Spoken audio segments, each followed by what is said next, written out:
بسم الله الرحمن الرحيم. اللهم صل على محمد وعلى آل محمد. پچھلی قسط میں ہم نے دیکھا کہ کس طرح جہانگیر نے انصاف کی وہ زنجیر لٹکائی جسے آج بھی لوگ زنجیر عدل کے نام سے یاد کرتے ہیں۔ ایک ایسا بادشاہ جس نے دنیا کو بتایا کہ طاقت تلوار میں نہیں، انصاف میں ہے، مگر اب تاریخ کا ورق پلٹ چکا ہے۔ جہانگیر کے بعد تخت مغلیہ پر بیٹھا اس کا بیٹا شہزادہ خرم، جو دنیا کے لیے شاہ جہان کہلایا۔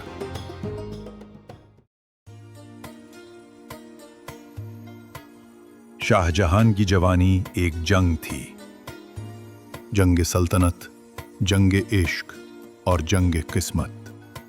ایک ایسی جنگ جس میں دشمن باہر نہیں، اندر اپنے ہی خاندان میں موجود تھے۔ بچپن سے ہی جہانگیر کے دربار میں اس نے سیاست کے رنگ دیکھے۔ اس نے سیکھا کہ تخت تک پہنچنے کے لیے صرف وفاداری نہیں، عقل اور تدبیر بھی ضروری ہے۔ اس تخت کا اصل حقدار میں ہوں۔ تمہارے پاس کوئی ثبوت ہے؟ یہ سپنا دیکھنا بند کرو۔ جہانگیر کے انتقال کے بعد سلطنت میں اقتدار کی دوڑ شروع ہوئی۔ ہر شہزادہ اپنے آپ کو تخت کے قابل سمجھتا تھا۔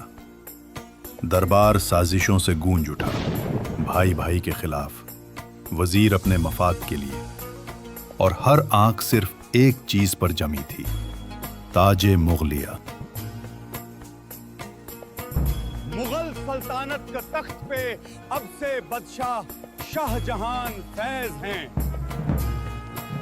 شہزادہ خرم نے اپنی بہادری، دانش مندی اور تدبیر سے سب کو پیچھے چھوڑ دیا، اور جب نقارے بجے اعلان ہوا یہ سلطنت اب شاہ جہان کی ہے، لیکن وہ جانتا تھا اصل امتحان اب شروع ہوا ہے۔ شاہ جہان کی زندگی کا سب سے روشن، سب سے حسین اور سب سے دردناک باب ممتاز محل کا ہے۔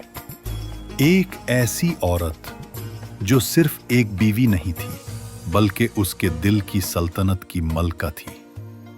کہتے ہیں جب شاہ جہان نے پہلی بار ممتاز کو دیکھا تو جیسے وقت ٹھہر گیا۔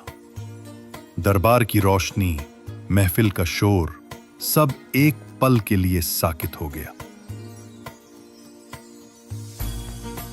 روشنیوں میں گھری وہ نازک سی لڑکی، ارجمند بانو بیگم، ایسے لگی جیسے خواب حقیقت بن گیا ہو۔ شاہ جہان جو اس وقت ایک شہزادہ تھا، پہلی ہی نظر میں سمجھ گیا یہ وہ عورت ہے جو اس کی زندگی کا مفہوم بدل دے گی۔ ممتاز محل شاہ جہان کی روح کی ہم آواز تھی۔ ان کے درمیان زیادہ گفتگو نہیں ہوتی تھی، کیونکہ وہ ایک دوسرے کو محسوس کرتے تھے، لفظوں کی ضرورت ہی نہیں تھی۔ شاہ جہان جب کسی مہم پر نکلتا تو ممتاز محل اس کے ساتھ ہوتی۔ دھول، بارود اور خیموں کے بیچ ایک بادشاہ کے پہلو میں ایک محبت کی روشنی چلتی تھی۔ شاہ جہان کہا کرتا تھا، میرے دل کی سلطنت میں اگر کوئی حکم چلاتا ہے تو وہ ممتاز ہے۔ محل کی دیواروں سے لے کر دربار کے فیصلوں تک ممتاز کا اثر نمایاں تھا۔ وہ نرم مزاج تھی، مگر جب بولتی تو سب رک جاتے۔ شاہ جہان کے لیے وہ سکون، دعا اور وفا کا نام تھی، مگر قسمت کو یہ عشق راس نہ آیا۔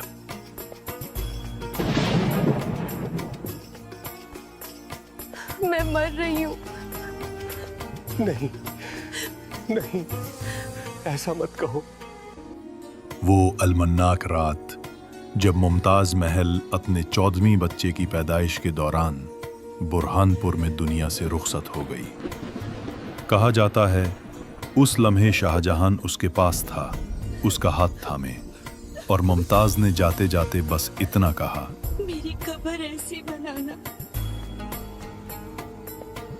کہ دنیا میرا نام محبت کے ساتھ لے کر۔ وہ لمحہ تاریخ بن گیا۔ बादशाह जमीन पर गिर पड़ा। मोहब्बत खत्म नहीं हुई, बस सांस लेना छोड़ गई। उस दिन के बाद शाहजहां ने रंगीन कपड़े पहनना छोड़ दिए, खुशबू लगाना बंद कर दिया और सिर्फ एक ख्वाब देखने लगा, ऐसा मकबरा बनाए जो मोहब्बत को अमर कर दे। फिर एक दिन उसने सर उठाया और कहा, मैं एक ऐसी निशानी बनाऊंगा जो वक्त को भी झुकने पर मजबूर कर दे। यूं ताजमहल का आगाज हुआ। हजारों कारीगर, ईरान से संग तराश, तुर्की से मेमार, बगदाद से खुशनवीस और हिंदुस्तान के हर कोने से हुनरमंद जमा किए गए। 20 साल तक ये ख्वाब तामीर होता रहा। दिन रात, धूप बारिश और हजारों हाथों की मेहनत, सब मुमताज के नाम वक्फ हो गए। संगे मरमर के हर टुकड़े पर ऐसे नक्शो निगार तराशे गए जैसे किसी ने दुआ लिखी हो। कुरान की आयात, फूलों के नमूने और चांद की रोशनी जैसी सफेद चमक, सब कुछ मोहब्बत के रंग में डूबा हुआ था। कहा जाता है, जब पहली बार ताजमहल मुकम्मल हुआ तो चांदनी रात में उसके गुंबद पर रोशनी गिरी और ऐसा लगा जैसे जन्नत जमीन पर उतर आई हो। शाहजहां खामोश खड़ा था, आंखों में आंसू, चेहरे पर सुकून। उसने कहा, ये मेरी मुमताज नहीं, मेरी रूह है जो अब पत्थर बनकर जिंदा है।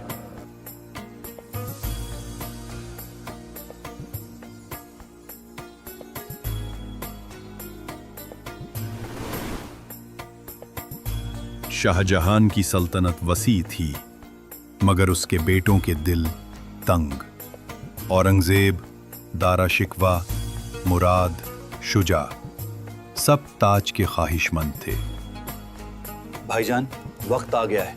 बाप की सल्तनत अब हमारी होनी चाहिए। हाँ, लेकिन ताज सिर्फ एक सर पर सजेगा बाप, और मैं वो सर बनना चाहता हूँ। शाहजहां जो खुद तख्त के लिए लड़ा था, अब देख रहा था कि उसके अपने बेटे इसी तख्त के लिए एक दूसरे के दुश्मन बन गए हैं। आखिरी जंग में औरंगजेब ने अपने बाप को शिकस्त दी और कैद कर लिया।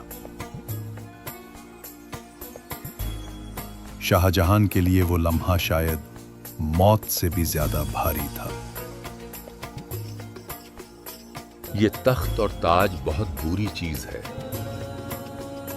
ये बाप और बेटे को दुश्मन बना देती है। उसे किला आगरा के एक बुर्ज में कैद कर दिया गया, जहां से रोज वो ताजमहल को देख सकता था मगर छू नहीं सकता था। कहा जाता है वो शाम के वक्त खिड़की पर बैठता, चांदनी में नहाता, ताजमहल देखता और आंखों से खामोश आंसू बहाता। मोहब्बत उसके सामने थी मगर फासला नाकाबिले उबूर।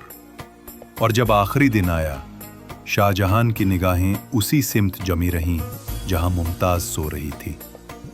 लबों पर बस इतने अल्फाज निकले, अब मैं उसके पास जा रहा हूं जहां इश्क कभी खत्म नहीं होता। जब शाहजहां ने दुनिया से रुखसत ली तो उसे ताजमहल के पहलू में दफन किया गया। अब वो दोनों एक दूसरे के साथ हैं, हमेशा के लिए। ताजमहल आज भी खामोश है, मगर उसकी खामोशी बोलती है। वो कहता है, मोहब्बत फना नहीं होती, अगर सच्ची हो तो पत्थर भी सांस लेने लगते हैं। रात के आखिरी पहर में जब चांद ताजमहल के गुंबद पर उतरता है तो लगता है जैसे मुमताज महल की रूह अब भी शाहजहां से सरगोशी कर रही हो। मैं यहीं हूं, तुम्हारे पास। ये था शाहजहां, वो बादशाह जिसने इश्क को सल्तनत से बुलंद रखा और अपनी मोहब्बत को हमेशा के लिए अमर कर दिया। मगर कहानी यहीं खत्म नहीं होती। तख्त अब उसके बेटे के हाथ में है, एक ऐसा शहजादा जो इश्क नहीं, तकदीर, तलवार और ताकत पर यकीन रखता है। अगली किस्त में देखिए औरंगजेब, तख्त, तलवार और तकदीर। अगर आपको ये वीडियो पसंद आए तो चैनल को सब्सक्राइब करें, बेल आइकन दबाएं और अपनी राय कमेंट्स में जरूर दें। किस्सा आर्काइव के साथ हम गुजरी हुई कहानियों को दोबारा जिंदा करेंगे।